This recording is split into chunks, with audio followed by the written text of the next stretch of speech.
सबको जय मसीह की। परमेश्वर के नाम की महिमा हो। प्रभु को धन्यवाद। आज के मनन के लिए देखेंगे वचन 2 कुरिन्थियों 5:17।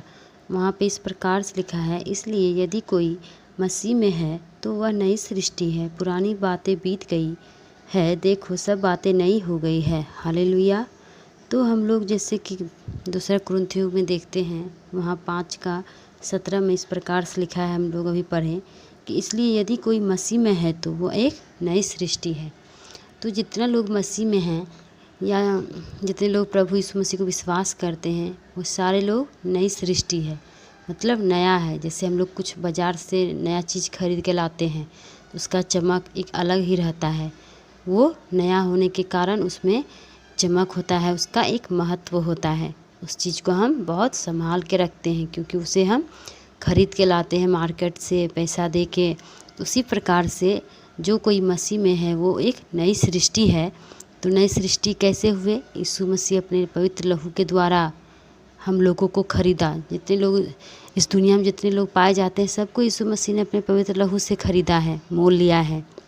लेकिन जो लोग जानते हैं वही समझ सकते हैं कि वो एक नई सृष्टि है, और जो लोग नहीं जानते वो कुछ भी नहीं समझते हैं।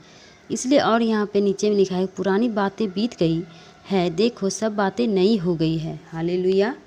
तो जितने भी मसीह भाई बहन हैं, जो पहले मसीह में नहीं था, उसका जीवन में जो भी बातें था, बुराई की बातें, पापों की बातें, परमेश्वर के विरोध में काम करने की बातें, लेकिन जब वो मसीह में आता है, जब वो एक नई सृष्टि बन जाता है, तब उसके जीवन में जो भी पुराना बातें था वो सारी बातें बीत गया और सब कुछ नया हो गया। नया हो जाने का मतलब जिस प्रकार से मैंने बताया कि अगर हम लोग कुछ भी खरीद के लाते हैं मार्केट से तो हम उसे चेक करते हैं, परखते हैं कि अच्छा चीज़ है कि नहीं, इससे हमें कुछ लाभ है कि नहीं। उसी प्रकार से लेकिन परमेश्वर हमें उस प्रकार से नहीं देखा। हमारे जीवन का जो बुराई था उसको उसने साफ किया, उससे हमें शुद्ध किया और हमें एक नई सृष्टि बना दिया, जो हम लोग मसीह कहलाते हैं, प्रभु के लोग कहलाते हैं।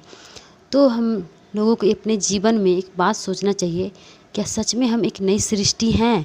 क्या सच में हमारे जीवन की पुराने बातें बीत गया?